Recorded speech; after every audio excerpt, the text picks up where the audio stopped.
It's a collage of my life as I learn to live in the rhythm, evolving from the rather exclusive, relatively autistic within, to the overly inclusive, relatively autistic without.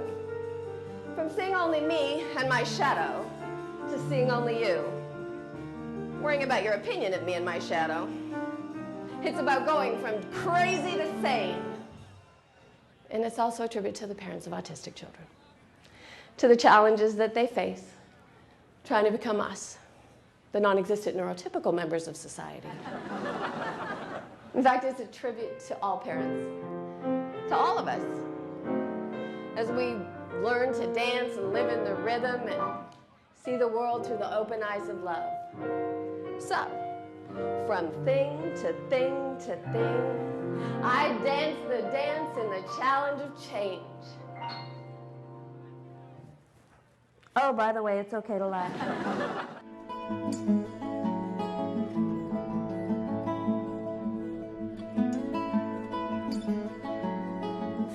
You know, in my profession, very often what happens is the professionals, they see the parents as the problem. But I see them as the solution. Because every home I go into, the parents are amazing. So I want to just tell you about a couple of them. There's Alice. She has 9 adopted special needs kids. She mortgaged her home to pay for their therapies. There's Thad and Trey's. They're twins.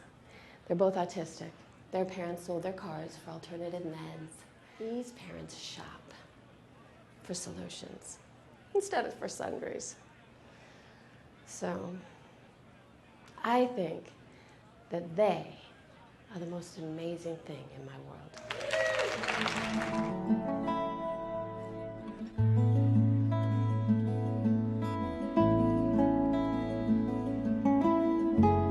Absolutely everything is just vibrations of energy. Everything is wiggling and vibrating all around us. Can you feel it? Feel the love. It's great. When some of those vibrations make their way into your inner ear, they wiggle the minute little hairs in there. And when those hairs wiggle, they tickle the neurons whose job it is to decode and decipher. Now, when they get that job, they just have to figure out what they're going to tell you it is. Isn't that a great job? Can't you imagine? You're a group of neurons and you've got the weight of somebody's auditory reality resting on your shoulders. You're like, what do you want to do with these vibrations, Ed? Oh, I don't know. Do you have any ideas, Joe? And then one of the smarter neurons sticks up his axon. Oh, sorry about that. Axons are usually on the bottom. He says, I know what to do with those vibrations, Ed and Herb. We'll trick them into thinking there's something out there. We'll call it sound. So there you have it. I gave it to you. The answer to the famous question. If a tree falls in the forest and you hear it make its sound, are your neurons smoking pot? No. They don't have to. They have their own drugs. Neurochemistry, dopamine, opioids. It's great. All right, I'm getting confusing. The real famous question is, don't think about it, the answers are coming. The real famous question is, if a tree falls in the forest and there's nobody there to hear it, does it make a sound? And the answer is, hell no. When I was 7 years old, right, I'm standing in the playground and I have this vision and time stands still. Now, I can't tell you for how long because time was standing still. Enough to freeze frame the moment into my memory. So what I saw was a vision of my family living in a house of mirrors.